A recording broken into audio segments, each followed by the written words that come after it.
Les affaires marchent bien pour les commerçants proposant des articles islamiques en ce début de mois de Ramadan. Livres saints, chapelets, parfums, tapis de prière sont très prisés. Bon, comparé aux autres mois, le mois de Ramadan, on peut dire que le marché grimpe. Dans le mois précédent, il y avait une clientèle qui était de 2%. Dans le mois de Ramadan, ça grimpe, ça va jusqu'à 10%, ça monte encore. C'est un mois béni. Le style vestimentaire des fidèles épouse également l'ère de ce mois de pénitence. Foulard, boubou et voile se font plus visibles. Dans le mois de carême, là, ça marche.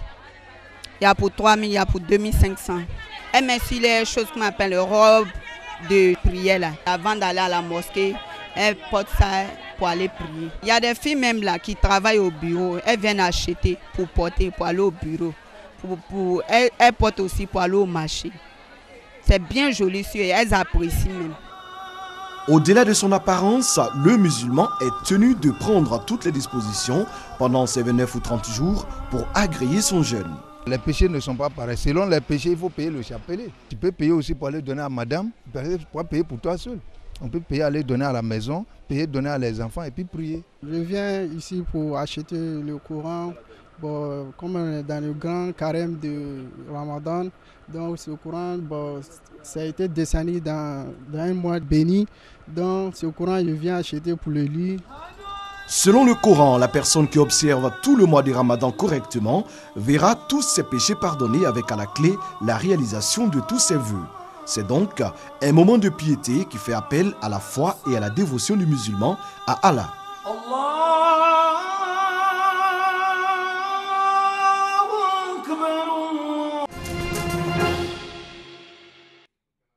Du papier fabriqué avec le tronc d'un bananier, de l'huile obtenue à l'aide du jatropha, du savon liquide et bien d'autres. Des travaux réalisés par ces jeunes filles présentés au public à la journée de la science initiée par l'Université internationale de Grand Bassam. L'activité soutenue par l'ambassade des États-Unis en Côte d'Ivoire vise à promouvoir la science et la technologie chez les filles. Nous avons créé des programmes d'encouragement des jeunes filles pour leur permettre de participer effectivement à la construction de la nation ivoirienne. Comment ? En les encourageant à faire des études de mathématiques, des études de sciences, en demandant au gouvernement de Côte d'Ivoire de leur donner des bourses. Dans une économie qui est de plus en plus mondialisée, où les sciences sont tellement importantes, il faut que les jeunes femmes, les jeunes filles, les femmes participent dans cette révolution. En Côte d'Ivoire, très peu de filles poursuivent les études supérieures dans les filières scientifiques. Les actions pour encourager les filles à embrasser ces domaines sont donc bien accueillies. Au plan des statistiques, on voit que dans les filières scientifiques, il y a à peu près 20% au niveau du bac et ça se poursuit au niveau de l'enseignement supérieur où nous avons effectivement à peu près le même taux. Les femmes sont tout à fait capables d'être aussi compétentes que les hommes dans le domaine des sciences et de la technologie. L'Université internationale de Grand Bassam s'est dotée d'un bâtiment entièrement dédié à la science, à la technologie, à l'ingénierie et les mathématiques. L'édifice est prêt à accueillir des jeunes filles passionnées de la science. Selon le ministère de la Santé et de l'Hygiène publique, en 2015, la Côte d'Ivoire a enregistré plus de 6 millions de cas de paludisme. Malheureusement, 4 500 personnes ont perdu leur vie à cause de cette maladie. Pour lutter efficacement contre ce fléau, des actions sont posées. Ainsi, un projet dénommé « Mise à échelle des interventions pour combattre le paludisme en Côte d'Ivoire » au niveau communautaire est initié. Bénéficiaire principal du dit projet, l'ONG Save the Children pour la mise en œuvre des activités de mobilisation. À Boaké, l'Association ivoirienne pour le progrès, AIP, a été sélectionnée comme sous-bénéficiaire pour la mise en exécution du projet dans les régions de Bekin, Ambol, Poro, Tchologo, Bagoué, Bunkani et du Gontougo. Financé à plus de 8 milliards de francs CFA par le Fonds mondial, le projet communautaire de lutte contre le paludisme a été présenté aux populations à Boaké. Il vise la réduction de la mortalité et de la morbidité due au paludisme. Notre action va consister à sensibiliser les communautés, à les orienter vers des centres de santé, à sensibiliser les femmes enceintes à fréquenter, à venir en consultation CPN et à la population à dormir sous moustiquaires imprégnés. La stratégie de lutte contre le paludisme se fonde essentiellement sur 3 axes, à savoir la prévention, le renforcement des capacités des acteurs communautaires et le plaidoyer. Le projet a une durée de 2 ans. À cette cérémonie, le corps préfectoral a exhorté les populations à s'approprier le projet d'intensification de la lutte contre le paludisme. Par ce geste, l'international footballeur ivoirien Habib Kolo Touré vient de lancer dans la commune de Treichville la journée de la salubrité, initiée par l'Institut Eco-Projet en collaboration avec la Green Cross International Côte d'Ivoire.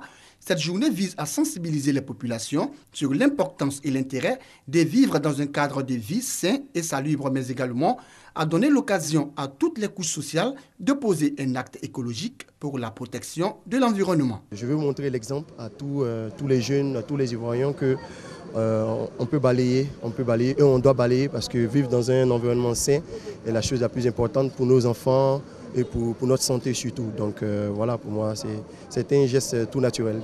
Kolo, le défenseur, s'il défend la Côte d'Ivoire sur les questions de l'assainissement et de la propriété, la jeunesse ivoirienne va suivre. Et l'exemple qu'il a donné, regardez dans 2 ans, 3 ans, ce qui va se passer en Côte d'Ivoire. Une initiative qui bénéficie du soutien de la municipalité de Treichville. On se retrouve au milieu de cet tas d'immondices qui, en son temps, nous avait donné comme maladie la fièvre typhoïde, la dinde, le choléra et toutes ces maladies que nous connaissons. Par la salubrité, par la propriété seulement, on balaie toutes ces maladies à la fois. Selon les responsables de l'Institut Eco-Projet, cette journée de salubrité s'étendra aux autres communes du district d'Abidjan et de l'intérieur du pays. Christopher a perdu une jambe dans un accident de la route quand il était chauffeur. Il s'est retrouvé au chômage, mais Alive and Kicking, une entreprise basée à Lusaka, la capitale de la Zambie, l'a aidé à s'en sortir. Désormais, il coud des ballons de football. Mon désir le plus cher est de ne pas faire la manche. Peu importe le boulot que je fais, l'essentiel c'est de gagner ma vie par moi-même. Comme ça mes enfants pourront en profiter. Créée en Zambie en 2007, l'entreprise emploie aujourd'hui 44 personnes, hommes et femmes, handicapés ou non. Il suffit de quelques mois pour former un employé, sans qualification préalable. Depuis qu'on travaille ensemble, on trouve des moyens de communiquer avec nos amis qui ne parlent pas ou n'entendent pas. Parfois on lit sur les lèvres de ceux qui peuvent un peu parler. Dans tous les cas, on arrive à les comprendre maintenant, à savoir ce qu'ils veulent.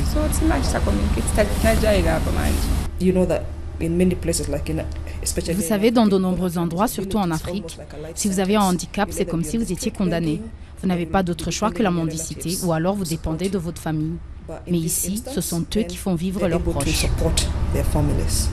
Alive and Kicking forme aussi des entraîneurs et assure un service après-vente un peu particulier, des matchs de foot où le ballon représente un préservatif. Un entraîneur comme moi représente le VIH, le ballon représente un préservatif, et les joueurs autour, ceux qui ont le ballon, sont ceux qui pratiquent les rapports sexuels protégés en utilisant un préservatif. Dans ce jeu de rôle, les ados qui n'arrivent pas à toucher le ballon doivent jouer avec un camarade sur le dos pour ajouter une difficulté et leur montrer les risques qu'ils courent s'ils n'utilisent pas de préservatif. Pour assurer la rentabilité de l'entreprise, les 2000 ballons produits tous les mois sont vendus à des écoles, des clubs et d'autres institutions du pays. Mais Alive and Kicking fait aussi des donations aux écoles des quartiers défavorisés pour ne laisser personne sur le banc de touche.